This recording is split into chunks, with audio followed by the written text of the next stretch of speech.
Tout d'abord, bienvenue, et puis merci d'être venus quand même relativement nombreux.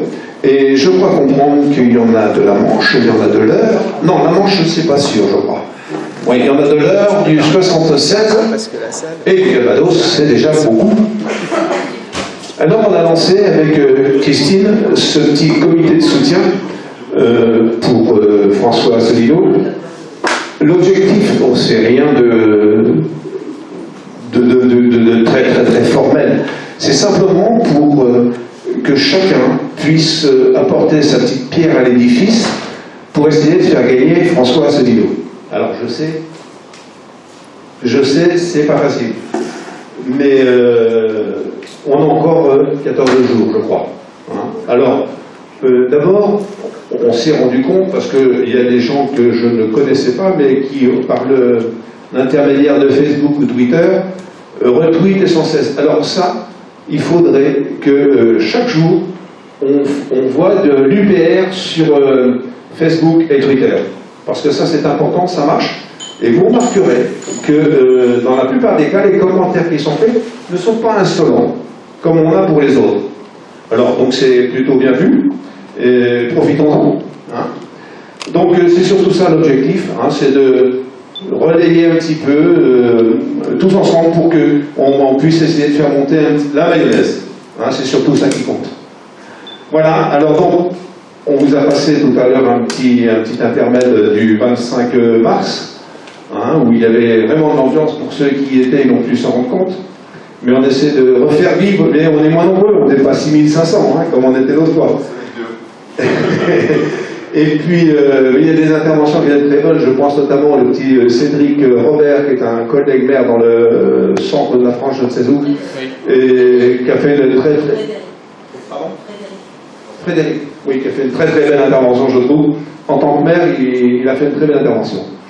Vous avez donc Christine Adot, qui est adjointe à la mairie de Lisieux, hein, qui va vous dire un petit mot tout à l'heure.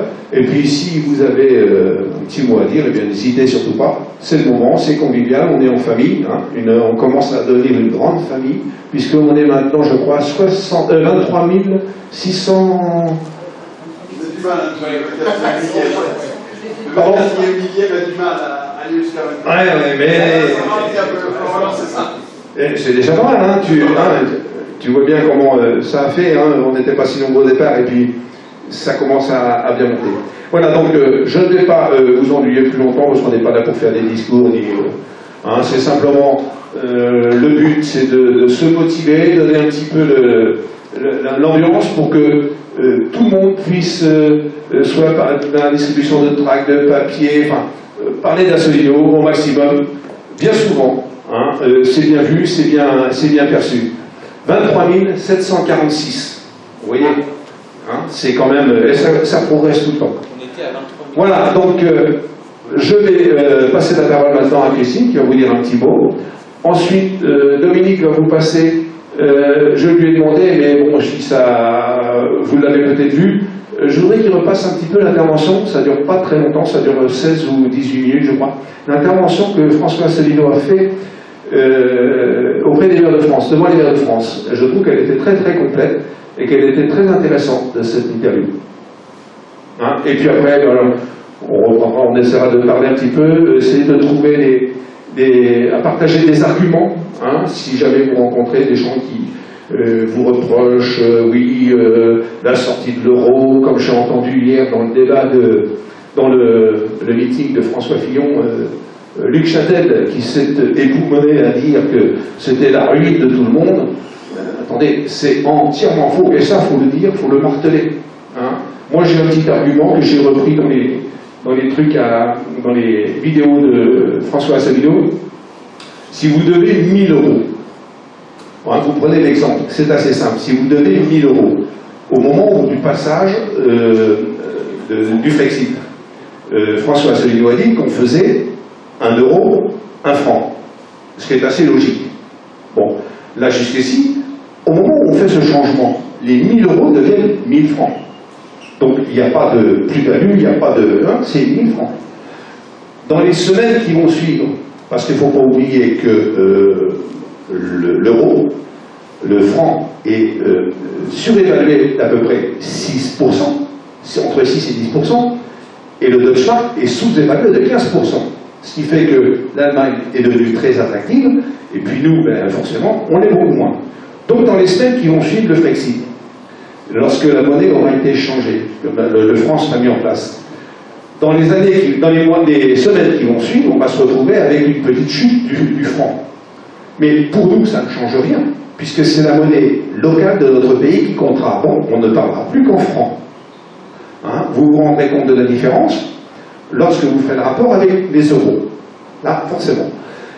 Eh bien, si dans les semaines qui suivent, oui, il y a une petite chute de 6%, si vous avez vos dettes de 1000 euros, eh bien, ça deviendra 1000 francs à rembourser, et vous continuerez à rembourser comme vous faites avec vos 1000 euros. Sauf que, au bout du compte, vous vous rendrez compte que vous allez rembourser 1000 euros moins 6%, à peu près, 6 ou 10%, si vous comparez à l'euro. Donc vous rembourserez un peu moins. Mais ça ne se verra pas puisque vous rembourserez en francs. Hein? C'est aussi simple que ça. Voilà, donc je ne vais pas plus loin. Je passe la parole à Christine qui va vous dire un petit mot de bienvenue et puis on va continuer la soirée comme ça. Merci Gérard. Bien, écoutez, pour moi c'est toujours un plaisir de voir la bonne compagnie en tout cas de François Asselineau, parce que c'est cela.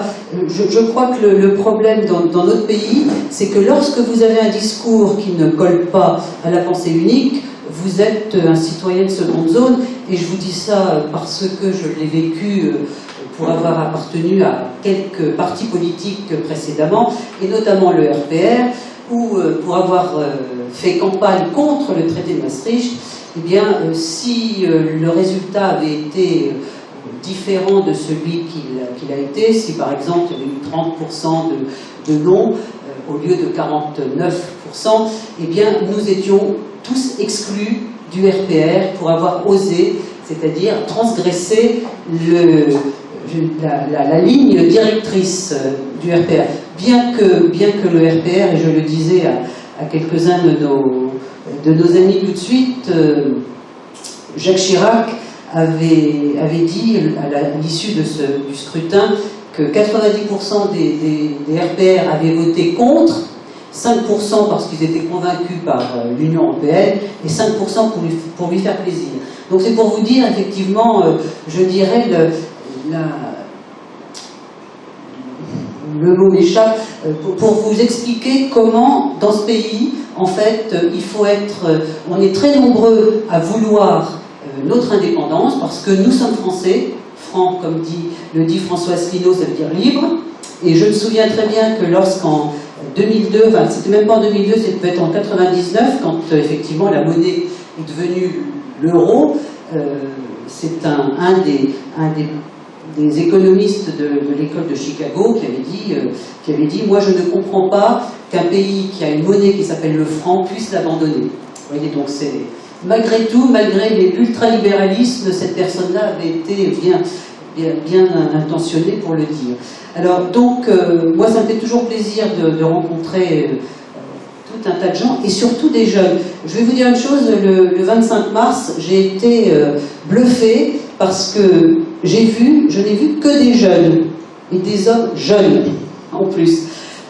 Et ça m'a interpellée, parce qu'effectivement, pour avoir appartenu à des partis politiques beaucoup plus installés, c'était quand même une population, un éventail d'âge beaucoup plus âgé et beaucoup plus conventionnel.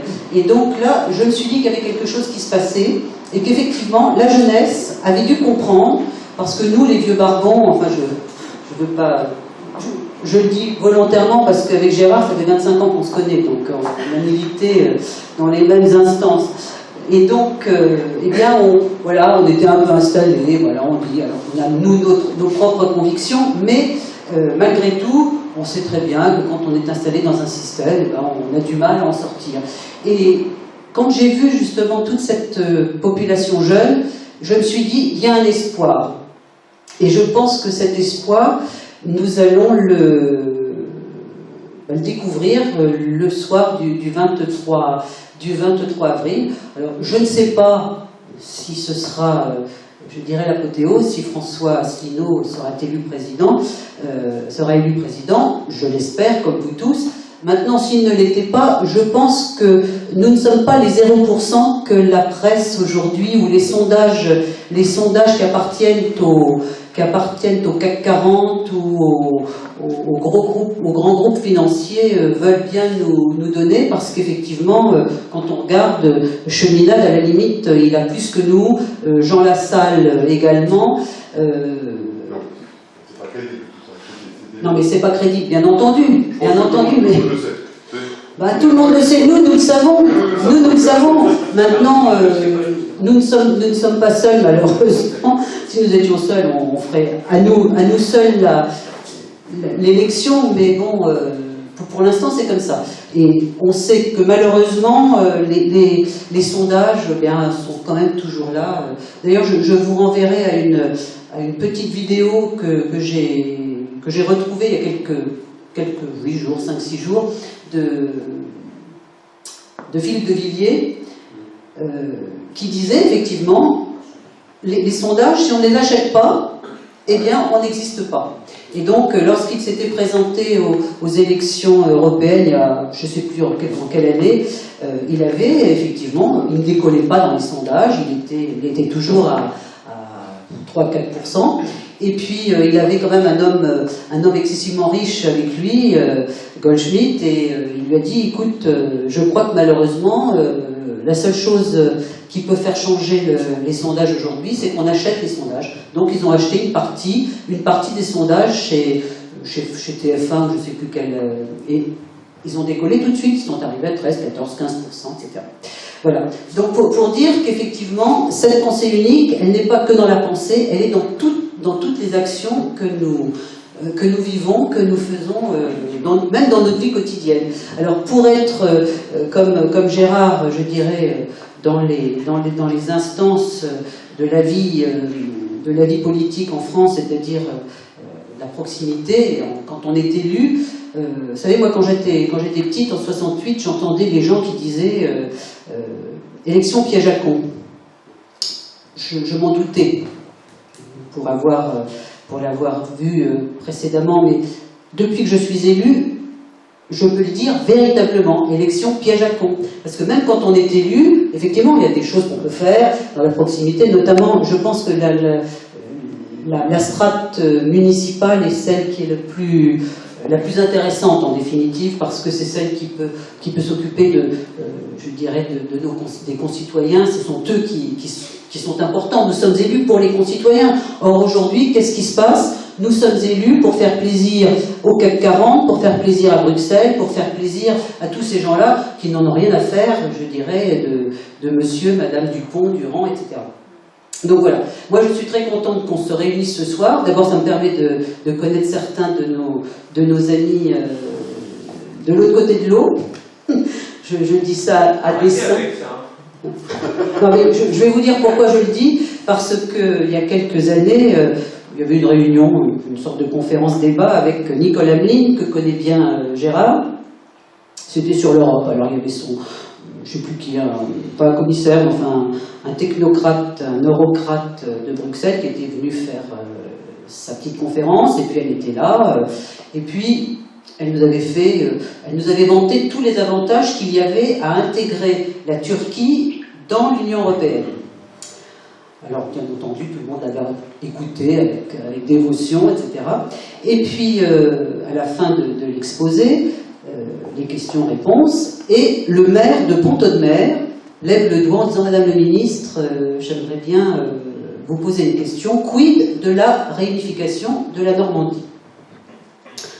Alors la stupeur, elle se lève, et pour celles et ceux qui connaissent Nicole Hamelin, elle a toujours des grands gestes, et elle dit « Les gens de l'autre côté de l'eau, mais vous n'y pensez pas. » C'est-à-dire qu'en fait, elle venait nous vanter tous les avantages et tous les bienfaits de cette réunification, enfin de cette unification avec la Turquie, mais alors par contre, les gens de Pont-Audemer, ou de Rouen, ou d'ailleurs, de Fécamp, ah non, surtout pas, vous n'y pensez pas.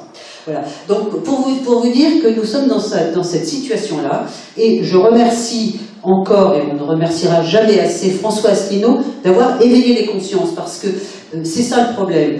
On est dans cette espèce de couloir, je ne dirais pas irréversible, parce que justement ce sont des termes qui sont dans le traité de Maastricht. Or, la seule irréversibilité, c'est la mort.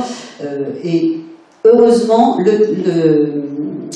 je ne sais plus qui avait demandé lors du traité constitutionnel européen, qui est devenu depuis le traité de Lisbonne, qu'il y ait la petite partie, le petit article 50, qui permette à un État de pouvoir sortir de cette dictature. Enfin, c'était déjà le Royaume-Uni. Oui, le Royaume-Uni a pris cette demande en fonction de la D'accord. Voilà. Je ne me souvenais plus quel était l'État qui avait... Je crois qu'en droit international, c'est obligatoire d'avoir une clause de sortie. Normalement, dans tout traité international. Oui, mais enfin, le traité de Maastricht, non. Non, le traité de Maastricht, c'était vraiment... C'était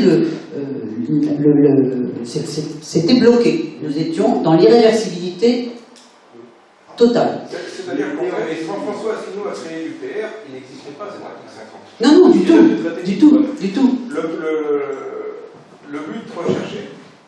Le but recherché quand il a créé l'UPR, c'était on va demander à sortir parce que de toute façon, dans la Déclaration universelle des droits de l'homme, il y a ce droit des peuples à disposer d'eux-mêmes. Donc en fait, il n'y avait pas vraiment besoin d'un traité de sortie. De toute façon, si un État disait on peut en sortir, on ne pouvait pas nous en empêcher. Et ce qu'ont demandé les Anglais au moment du traité de Lisbonne, c'est cette clause de la Charte des droits de l'homme, il faut l'intégrer dans le traité. Mais ça ne nous aurait pas empêché de toute façon d'en sortir. Si on avait voulu en sortir, l'article 50 nous rend les choses beaucoup plus faciles. Mais l'absence de l'article 50 ne nous en aurait pas empêché. Encore faut-il pas réculer. Mais voilà. Ça, c'est notre affaire. Absolument. Mais je crois qu'effectivement, cet éveil de conscience, c'est grâce à lui. Parce que nous avons toute cet éventail de candidats ou de partis politiques, depuis le Front National jusqu'au Front de gauche, qui effectivement souhaitent modifier cette fameuse Union européenne. Et je dis toujours Union européenne, parce que l'Europe c'est un continent, hein, c'est une entité géographique, on ne peut pas en sortir. À moins, comme on le disait ce matin avec Gérard et puis Louis, de faire une tranchée, de couper depuis le Rhin jusqu'à la Méditerranée. Mais donc voilà ce que je voulais dire, que nous sommes en tout cas nous très heureux que vous soyez là pour le lancement de ce comité de soutien qui effectivement est peut-être réuni un peu tard, mais mieux vaut tard que jamais. Et vous êtes là et c'est l'essentiel parce que nous allons nous réjouir du résultat la semaine, dans 15 jours. Voilà. 14 jours, 13 jours, en tout cas, une semaine et demie qui sera... On va continuer. Si il y a des personnes qui veulent... Oui, des personnes qui veulent revenir, voilà, il y a des micros. Hein. Alors, bonjour. Présentez-vous, comme ça permettra au moins de... Bonjour à tous. Je ne vais pas me mettre à côté du haut-parleur, parce que sinon ça va pas l'air. Voilà, bonjour à tous. Alors, je m'appelle David Boudret, je suis adhérent UPR depuis début 2012, et je milite pour François Asselineau depuis avant, parce que j'ai mis un certain temps avant de signer, je ne m'engage pas à la légère quelque part. J'étais présent à la première présentation du programme présidentiel en 2011, en décembre 2011. Je suis cheminot, je suis très investi dans ma société, dans mon entreprise, je me suis intéressé de très près, au point que M. Asselineau, lorsqu'il y a eu un accident à Montigny, m'a demandé par téléphone de faire un article sur la SNCF pour expliquer qu'est-ce qui se passait.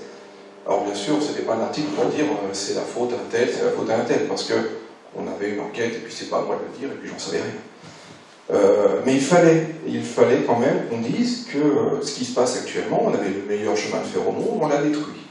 On l'a détruit, on arrive maintenant, c'est une catastrophe, on a des lignes qui tournent même plus, il n'y a plus de train, on a mis des jolis bus avec des chauffeurs qui n'ont même pas le permis.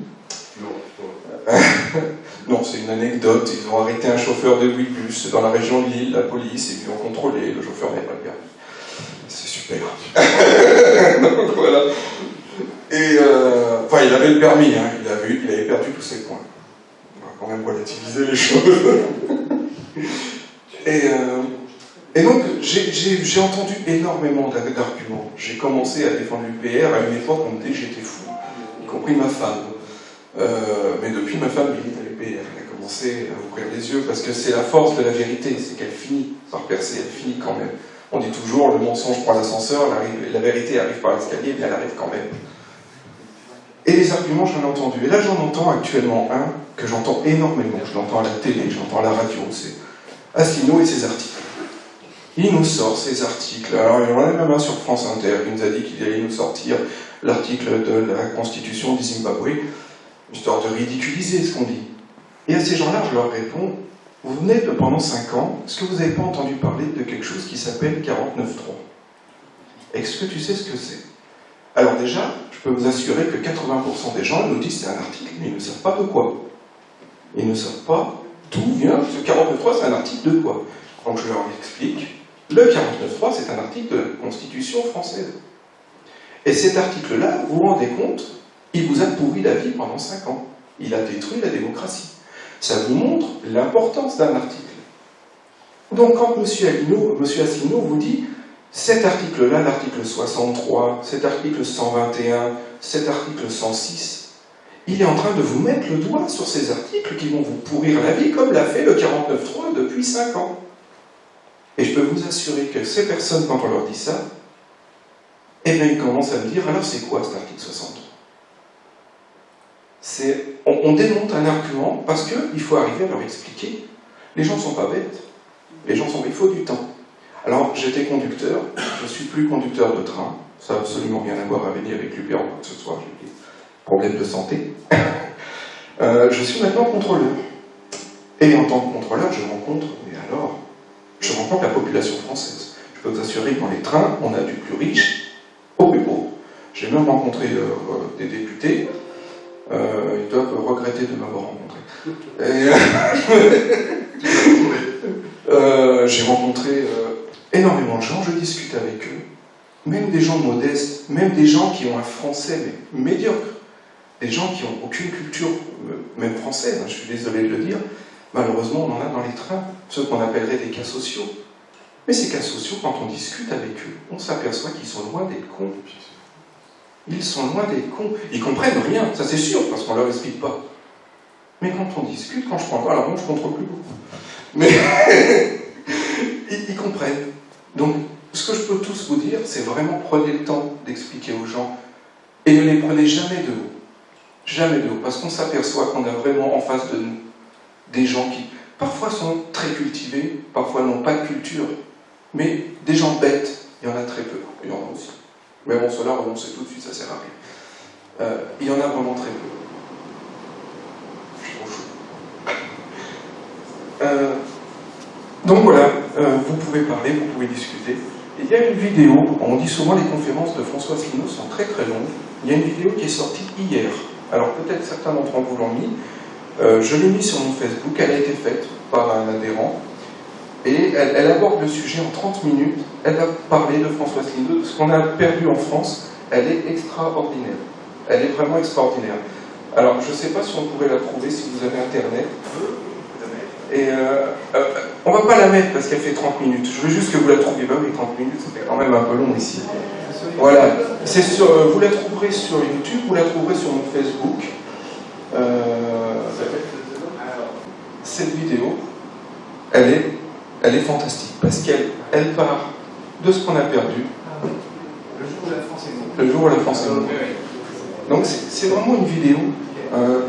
Pour ceux qui vous disent que les conférences sont trop longues, ce genre de vidéo-là, vous leur donnez à lire. Moi, je l'ai donné à des collègues de travail. Je l'ai donné à des collègues de travail, des gens qui sont pas du tout pour Asselineau. Certains étaient. J'ai beaucoup de mélanchonistes à la SNCF parce que malheureusement la CGT est assez présente et la CGT qui dit qu'ils ne sont pas politisés appelle ouvertement à voter Mélenchon, que les gens ne sont pas du tout ouverts à la discussion. Je suis à la CGT. je vous le dis tout de suite, depuis 1986. Mais je m'engueule avec eux en permanence. Parce que c'est comme avec les maires, comme le disait Madame l'adjointe de Lisieux. À un niveau en bas, on a vraiment des gens qui essayent de travailler, qui travaillent avec le peuple, qui veulent défendre. C'est pareil à la CGT. Mais alors dès qu'on monte, on a des carriéristes du syndicalisme et des gens qui ne défendent plus du tout, mais alors plus du tout les travailleurs. Et à la CGT, ben, on arrive dans un truc comme ça. Donc, j'ai passé à ces gens-là cette vidéo, et ben j'en ai retourné plus d'un. J'en ai retourné plus d'un parce que ces gens-là, ils se rendent compte, parce qu'il y a des gens qui arrivent à faire des vidéos fantastiques. Alors moi, je ne fais pas de vidéo, j'y connais rien, ces machins-là. Quand j'essaie de faire des vidéos, j'ai même essayé d'envoyer une présentation à M. Asselineau quand il en a fait la demande pour les 25 ans. Quand j'ai vu le résultat, j'ai jeté à la poubelle. Je n'ai pas envoyé de présentation. Donc voilà, ce genre de vidéo. Je voulais vous parler aussi, quand monsieur le maire a parlé tout à l'heure de discussion sur Facebook, d'en faire parler. Vous savez que Facebook a instauré récemment un système de filtrage. Ce filtrage est assez pénible, parce qu'en fait, il fait tourner nos vidéos et nos publications en vase clos. C'est-à-dire que... Alors les gens ne savent pas, les gens ne comprennent pas trop comment marche Facebook. Moi non plus, je ne connaissais pas trop, mais quand je ne connais pas quelque chose, je vais demander à quelqu'un qui connaît. Et j'ai donc demandé à des ingénieurs réseau, à des gens qui connaissent très bien, qu'est-ce que c'est que ce nouveau procédé. Et en fait, Facebook, il regarde à quoi vous vous intéressez, et il va sélectionner les publications en fonction de ce qui vous intéresse. De manière, alors c'est pas volontaire pour cacher l'UPR ou pour cacher quelque chose, c'est pour que vous passiez plus de temps sur Facebook afin de regarder les annonceurs à côté. C'est le but, c'est de regarder les pubs. Et donc pour ça, eh ben, ils vont voir que vous vous intéressez à l'UPR, et ils vont vous remettre ces trucs-là, et vous allez avoir l'impression que ça se diffuse beaucoup. Mais dans vos amis, ceux qui ne s'intéressent pas à l'UPR, ceux qui s'intéressent au cinéma, ils ne verront même pas vos publications. Parce que comme ils ne s'y intéressent pas, quand ils se connectent sur Facebook, les publications qu'ils ont, c'est celles qui viennent de leurs amis et qui vont parler du cinéma, des choses comme ça. Alors quand on l'a compris, on peut le détourner, cette chose-là. Il vous suffit tout simplement de faire un post, par exemple, sur le cinéma ou sur la poésie. Et puis de mettre un petit truc sur l'UPR dedans. Et puis la personne va voir ce post. Parce que vous avez trompé la vigilance de Facebook. Voilà. Je vais laisser d'autres personnes expliquer. Bien.